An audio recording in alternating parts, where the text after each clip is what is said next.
Okay, go ahead, introduce yourself, who you help, what you do, all of those great things. Okay, thanks, Lori, for having me. My name's Reena, and I'm a transformational coach. I use human design and nervous system regulation, as well as other modalities, to help men and women in their relationships and their spiritual journeys, so they can live the legacy they're meant to live. I feel like it's so important to come back home to yourself, and the way that the world has kind of showed up for you and with you as you were growing older, you've kind of maybe lost your way a little bit. And when you can realize who you were meant to be and who you are now, who you truly are, your whole world changes. And so it's a passion of mine to help share that with other people and to help them actually truly live their life instead of just check the boxes every day. Yeah, I know how that feels doing things from that box checking energy.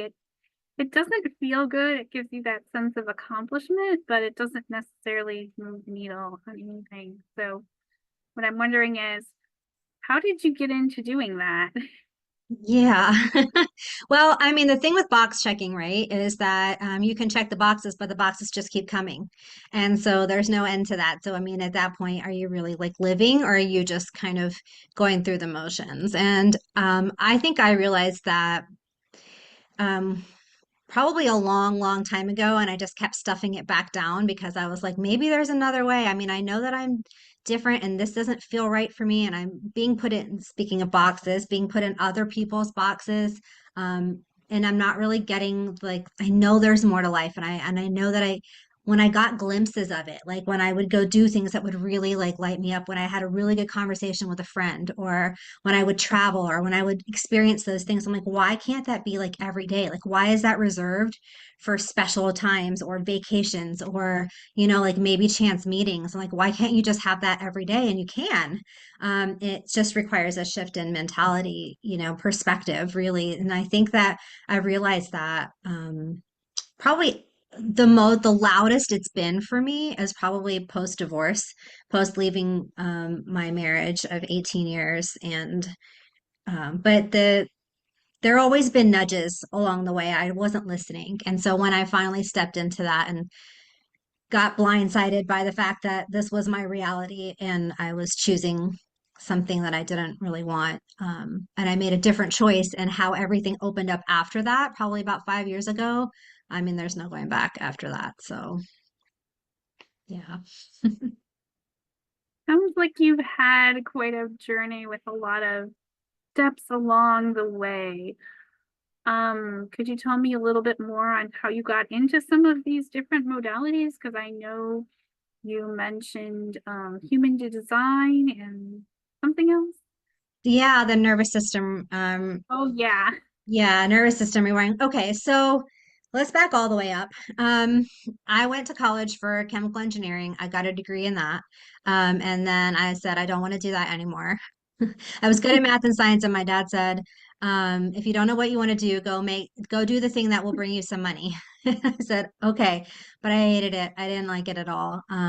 And a year out, I was like, I'm in the wrong place. Like, I really just want to help people.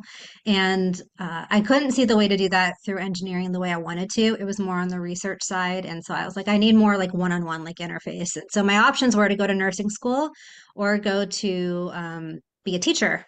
And I picked nursing because I always been interested in like holistic healing, that kind of realm, like in that space of like helping other people, how and interested in the science and how people's brains work and how people's bodies work and like why they do what they do. That science brain of mine.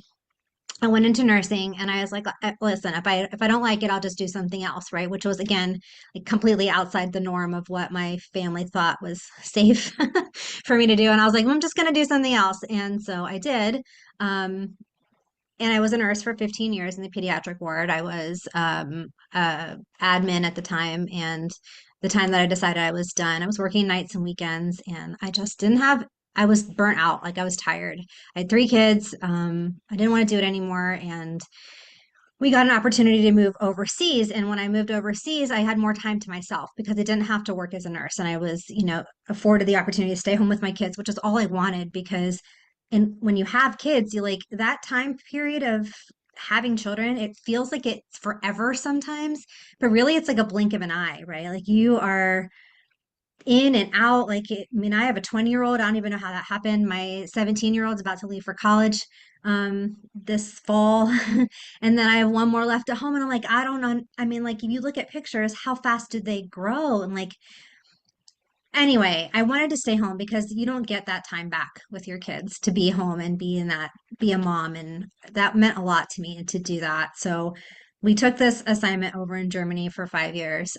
It was only supposed to be two, but we kept extending it because the quality of life over there was just so much better on the outside. Okay. I mean, my home life was a completely kind of different story, but from that experience of having that time back for myself, I started going back to where I was interested in before, like the holistic healing side. I mean, in high school, I did my senior thesis project on acupuncture. Back in the day, I mean, that was 30, 35 years ago, maybe. And people didn't really even know what that was at the point. But I remember my mom taking me to an acupuncturist who didn't speak any English. And I think I didn't have any questions that he could understand. And he ended up sending me home with like a pack of needles. And I put them on my science fair board and I tried to explain it to people. And I didn't win anything because nobody knew what I was doing at the time. But fast forward to here, I went back and did my yoga. I got Reiki certified. Like I found out all these other modalities that were super fascinating to me, energetics of how not just the science, but like how the woo side works. And if you ask me, they're the same thing. I mean, woo is science and science is woo. And like I can find ties to both of them on a regular basis. And I think that when people can combine that with Western medicine, your healing can be exponential. I'm not saying that don't go to see the doctor because the doctor is valuable. I mean, there's definitely things in there that I couldn't do, or there's faster ways to heal. But also, I think we relied on so much of that Western medicine that we've forgotten that we are actually capable of healing ourselves instead of looking outside the story, outside to somebody else to fix it for us instead of going inward and fixing it for ourselves. And I don't know if I answered your question. Did I answer your question? Yeah, I know you mentioned the nervous system regulation as Yeah. well. Um, Yes. Okay. So that part of it. So I found human design through people that were personality science is really fascinating to me, why people do what they do. And I found human design.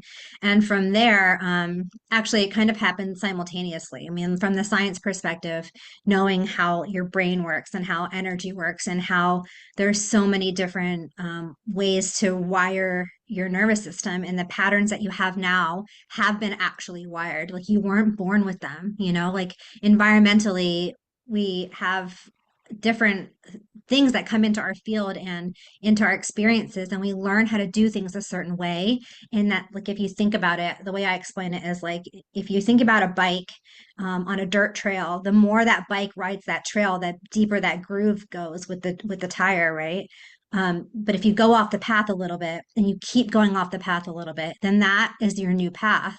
And it's the same way your brain works with nervous system things. And when you can realize that you have the potential to choose a different path, then you get to open that up. And where nervous system regulation plays into that is that it's not always safe.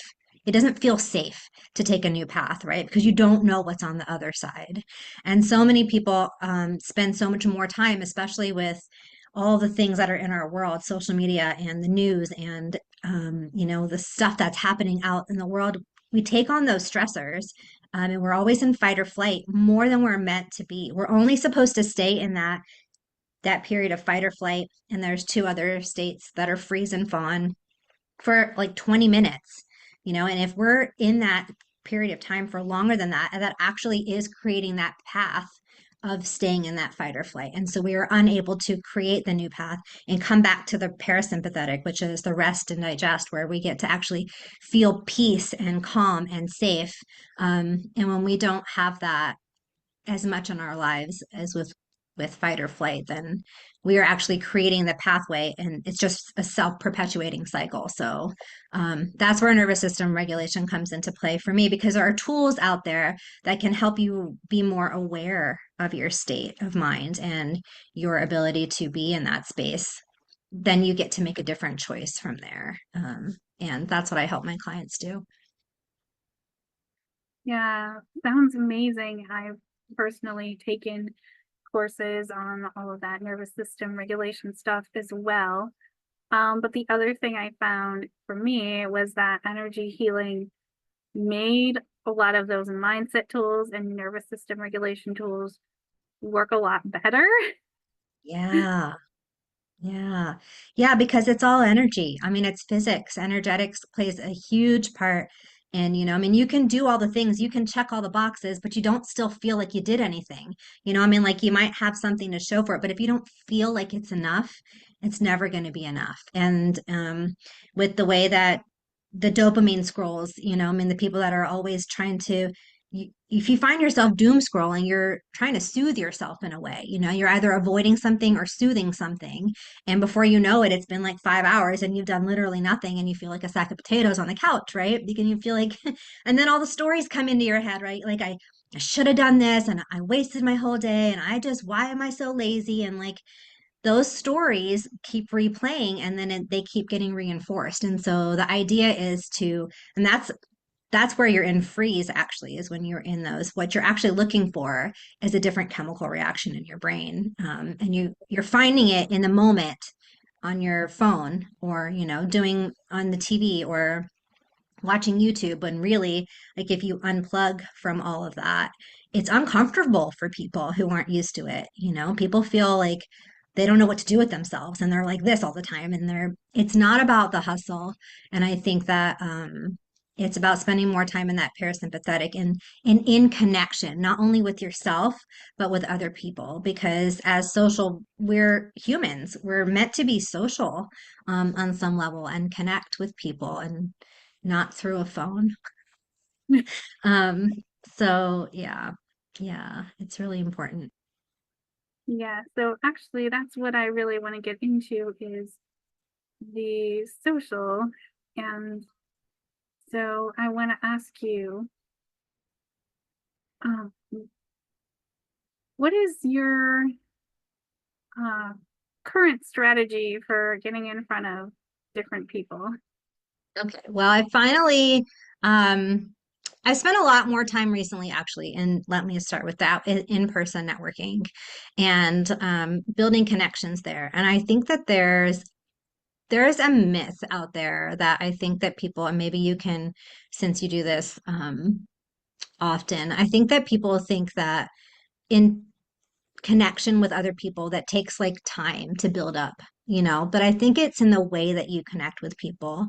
If you're really trying to, like, what your intention is in connecting, if you're trying to get to know them as a person, or if you're getting to know them as a paycheck, and I think especially in business, when you're connecting with people, um it's important to realize that they're human first, and go from there, because we all have our struggles. We all have our stories. I mean, the human experience is hardly kind, 100% to anybody.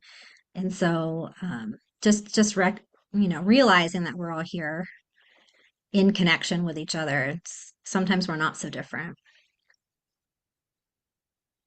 Um, so how has the way that you network changed over time? Because I know you Well, mentioned doing in person, but I'm sure you didn't do that during the pandemic. no, and actually, I started my online business probably right around the pandemic, is where I decided that I wanted what I did to be more of a business instead of a hobby. And even then, it's like it took me a long time to actually come to that realization that I was treating it like a business and not a hobby. So I was finding most of my people during the pandemic online, because we had just moved back from Germany. It was COVID. I was in the middle of separation. There was no connection really that wasn't online, that was happening anywhere outside my house.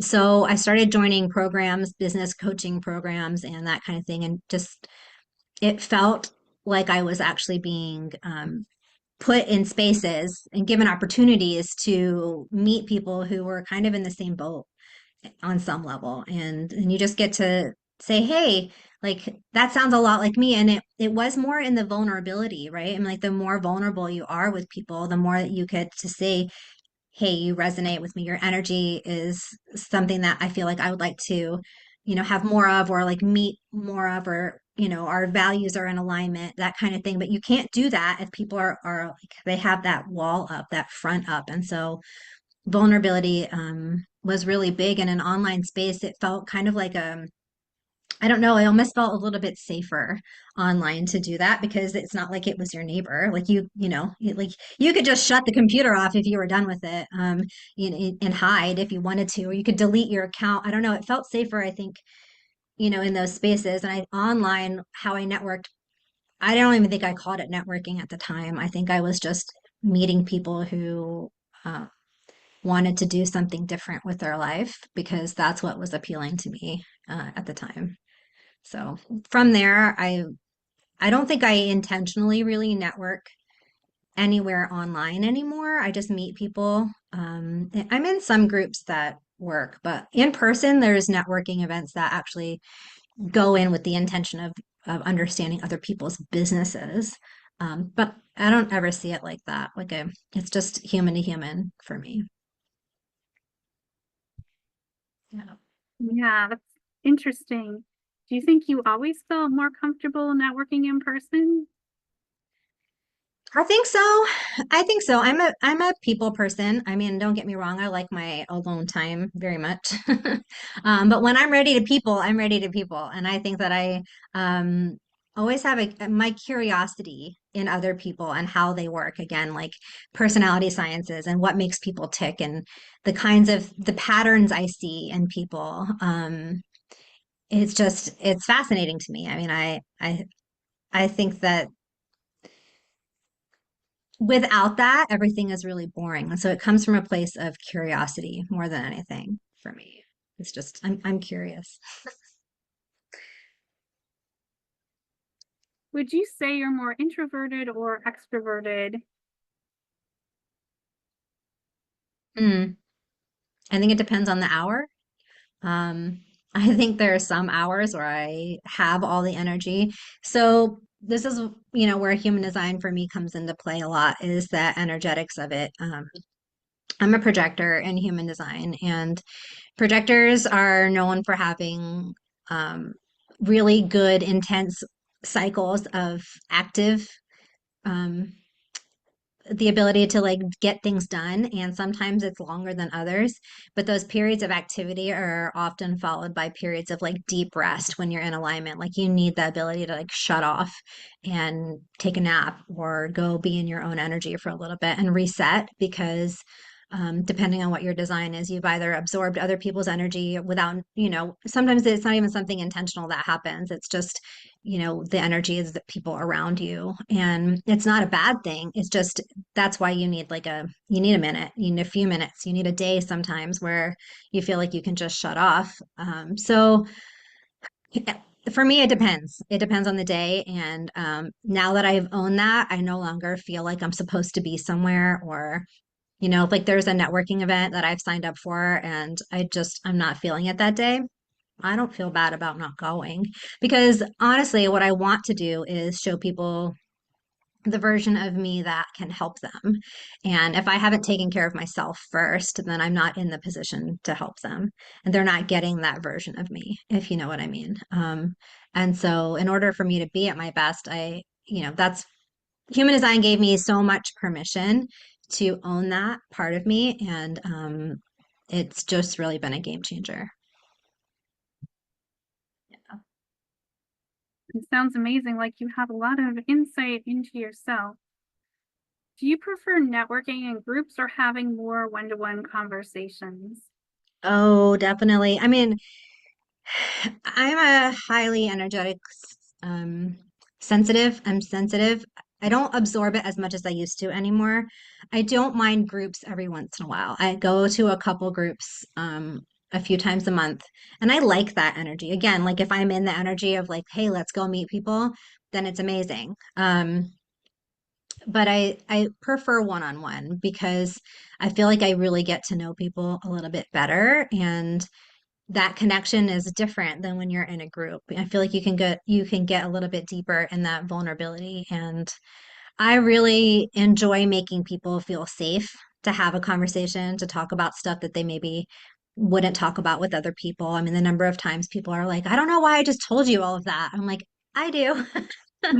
As I like it, I enjoy it, and I keep it confidential, you know. I mean, I like again, it comes from that place of curiosity. Like I just like learning about people. And I could do that better one on one. Yeah. Yeah, that totally makes sense. Have you invested in networking groups or coaching or masterminds? I know you mentioned that a little bit early on. And like, how did that affect the way that you network? Well, I think when you invest, I have a little bit, you know, i- invested in some groups. I've tried out a few different things. I will always bring everything back to my human design. And if you don't know what that is, or if people in your audience don't know what that is, I'm happy to share. I can drop the link for you to find your chart and we can chat about it. But I'm a third line. So what that means is that there's six profile lines in human design, and I'm a third line, which means I do everything by trial and error. And sometimes that's the hard way. And so I've tried different groups. I've tried all different kinds of networking. I think some of them have been paid and some of them haven't been paid. I'd say that the ones that I've invested in and financially invested in, not just time and energy, you're met with people who are also in the same boat. Like they are also invested because they put their money and their maybe their time. But there are also people who show up and they pay the money and they don't show up for the rest of it, right? And so it's like it kind of needs to be a balance of all three resources, energy, time, and money, in order for it to be beneficial for people. But you have a greater chance of people who are in a paid group, you know, showing up on a regular basis. For me, I think that in-person networking, the free ones, if you're gonna take the time to show up and actually drive somewhere, and get dressed instead of just in your pajamas, you've already put those resources into it. So it's a little less about the financial in person, I think, than it is online. I think it's different that way. So such amazing insights because I know myself, I've noticed people who pay attention, and it's not just money paying, it's also time and energy. Yeah, yeah, yeah. Would you All say, those. yeah, No, all it's those, okay. I'm sorry, I was just hopping ahead to the next question. That's okay. Go ahead. Would you say getting comfortable being uncomfortable is part of the entrepreneur skill set? Oh, if you can't be uncomfortable, you can't be an entrepreneur. I don't I don't see how that works together. I don't like to use absolutes, but I feel like it will be really hard if you're not willing to be uncomfortable. And I don't know if you ever get comfortable being uncomfortable. You just kind of have to accept it sometimes. Um, and maybe that's comfort, but I think that, you know, when you know that discomfort is part of the journey, you're more willing to accept it and ride that wave, and be on that journey than if you think that this is all just gonna, why won't people just buy the thing because I have it for sale? Isn't it amazing? Like if you go into that with that mindset, and then you don't realize how many other layers of things are underneath that. I mean, when you're an entrepreneur, you're not just selling, I think it depends on the kind of entrepreneur, but you're not just selling the product that you sell. You're on some level selling part of you, you know. And I think there's different theories on that, whether you are your business or your business is you, or you know. I mean, I've heard it all different ways. People say, but ultimately, like it is a version of you. It's a piece of you that you've put into your business. It's not like you're showing up for somebody else's business. I mean, you're putting yourself on the line, and that in by itself is uncomfortable. I think entrepreneurs are they didn't get there because they're willing to be comfortable. It's just going to be an uncomfortable journey. And you know that every time you level up to the place where you feel like you're more comfortable, you get a new challenge. And I think it's just a different kind of journey for growth for people. Yeah, I know the other thing I know you mentioned was that you thought it was a hobby and then you realized it was a business. Like, what was that journey like? Yeah, well, because it's like, you know, this is fun. I really just want to do these things because I like them and I can kind of maybe help people, but the mindset from doing something for fun and only for fun versus the mindset of like, okay, I really need a paycheck from this, or I'd like to make money doing this. I need it to replace my income, or you know, I have to put food on the table, or any of those lack mindset abilities to approach the situation is like, okay, well, no, now I'm in it as a business. Like, I'm not just doing it because it's a fun thing to do that I can maybe put away, maybe do, maybe not do. I mean, like, when you commit to it being a business, like, you have got to go all in. Like, if you have one foot in, and I had one foot in probably longer than I care to admit, even though I was like, telling myself no, I'm all in, but no, I wasn't. I wasn't all in. And I think that once I made that decision, what does that look like? Even defining what all in looks like for you.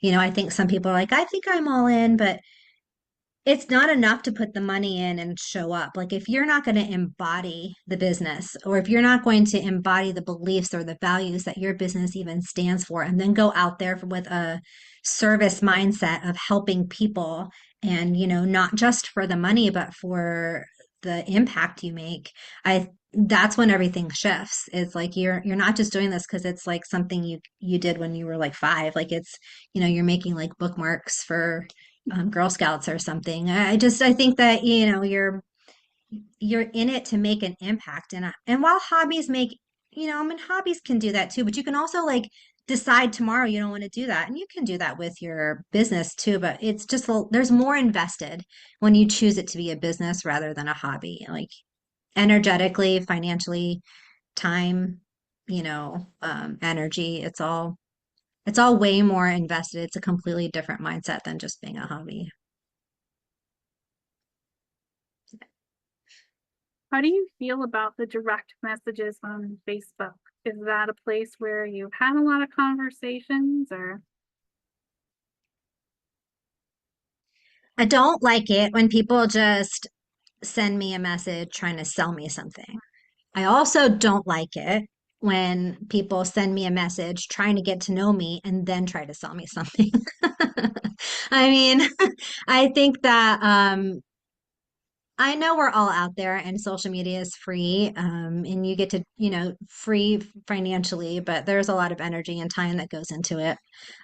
So the cost of it is looks a little different, but it's an open invitation to sell how you will. But the biggest turnoff for me is if someone's going to end up in they friend request me, like, you know, those people, right? They show up and they like 5 posts, and then you get a friend request, and then they're like, thanks for connecting and join my free group. I'm like, or do you need help with your business and I can book your appointments for you? I'm like, whatever they're selling, it's like they have an agenda. Um, and if their agenda is to sell something energetically, I can almost feel it the second they send me a message, even if they're just trying to get to know you, because they realize that the other way doesn't work if they just come out off the bat. But I do think there's a space for direct messages where it's more of a conversation about like what the person's going through. It's again the vulnerability, the connection of not just, you know, it's getting to know them. It's being that in that curiosity instead of, hey, this is the thing I have for sale. Do you want it? I mean, like, no, I don't even know you. So, and you're like the fifth offer I've gotten this week. And you know, and sometimes I write those people back. You know, I write them back and I'm like, listen, I have this group you can join. This is not the way you're going to sell anything. It's not to me. And then you just never hear from them again. That's fine. Yeah, I've gotten to the point where I don't even add a lot of those friend requests anymore. I'm more picky about who I even add because I have, you know, all the friends So now I'm just like, okay, quality. Do I really want a conversation with this person? So I've started asking myself that. Yeah. Yeah. Has that helped how you, how the DMs that you get? Like, do you get a lot less of those scammy ones? Yeah, I get a lot less of those. Also, I've changed up my profile and actually removed the word coach as well. It's Oh, wow. And like, that's made a difference? yes, because like the word coach, it doesn't call in people who are necessarily like the transformational life coaches. It calls Mm, in some of the really spammy kind of marketing that's like copy interesting. paste. So it's not even like the quality marketing. It's kind of like the people that I don't really want to talk to. So I'm like, I'm not really here to help you sell appointment setters. Yeah. So, No, I know. yeah. Yeah. Do you ever write them back? Usually I don't. I mean, I probably have a few times, but it's never been like, I know some people are like flip the pitch or whatever, but I've never I've never found it to like, in fact, one of the things that I used to do, I used to avoid my DMs like way too much. And then I realized they can be a tool to create that deeper connections with people online when I stop seeing them as like, but then that just goes into like curating, my network and thinking about like who I'm connecting with and is it reciprocal? Is this somebody that I really want to be in a chat with? Yeah. Yeah, and I think that the more you do it, the faster you get to know the answer to that. Like, nope, I mean, we're done here, and I don't feel bad about saying that anymore, especially if I know their intentions are different than mine. So that's okay. I mean, yeah, you have to try. My third line will tell you, I mean, I will try all the things before I find the one thing that works for me. I have to do it a million times the wrong way before I find the right way, and it's okay. It's a journey. But trial and error. That's right. What are your Yeah. thoughts on tapping into your intuition when networking? I mean, it's like we all have the ability to harness our intuition. Okay. I mean, I think that that's not a gift people have. It's something we all have, whether we're willing to listen to it or not. Um, and I think if you're able to read the room on any level, if you're able to have conversations, and if you're in any kind of service-based industry, you probably have more of an intuitive, developed side than you are giving yourself credit for. I think that when you can, when the intuition kind of comes in, it's a skill that people often overlook, or it's something that you feel like you do all the time anyway and don't even know it. It does come easier to some people than others, but we all have the ability to tap into intuition in order to do that. And when you use it, you can have that discernment a whole lot faster, and so you're not spending resources on unaligned people or places. Um, some days for me are better than others. I mean, I can't tell you. I'm a splenic projector, so my intuition is meant to be my authority, my decision making. And for a long time, it was louder. It wasn't loud because everything else was louder. And it wasn't until I got quiet enough to hear it that I can use it more. And you just when you feel safe, you get to the point where you can have a little bit more of that discernment faster, but it does require you spending a little bit of time with yourself to know the difference between what other people are thinking and feeling and what you think and feel. Um, and human design gives you a lot of insight into that too. But intuition with networking is a really great skill, but but it does need time and um, practice to harness yeah. Yeah, definitely practice and having that realization that it's not the same thing as the other people's emotions you picked up or your past trauma or That's right. experiences. It's this inner knowing. Yeah. Yeah, and I think that those words, I mean, if I'll be honest, those inner knowing, I mean, I people say that a lot, like what's your inner knowing or what does your gut tell you? And what is, I mean, it and sounds so cliche sometimes, but it really is like it's just something you know, and it feels different from other things. And once you can get to the point where you can feel what that feels like, then you can tell the difference if it's your intuition or if it's fear, you know, or if it's somebody else's energy or if it's somebody else's fear. A lot of times it's somebody else's fear, you know, especially we're all we're kids, we have parents, right? And our parents probably try to keep us safe. And sometimes the voices in your head are like, don't cross the street, you know, without looking both ways, for example. And so like that's what you're hearing, but they're trying to keep you safe. It's from a, you know, a place of fear. And it's not a bad thing. It's definitely a good thing because they don't want to, you know, they don't want you to get hurt and you need to have that voice in your head, right? And so to keep yourself safe. So until you can learn how to do that for yourself, and so I say all that because sometimes other people's voices in your head are not necessarily a bad thing until you get your training wheels off and figure out how to do this for yourself.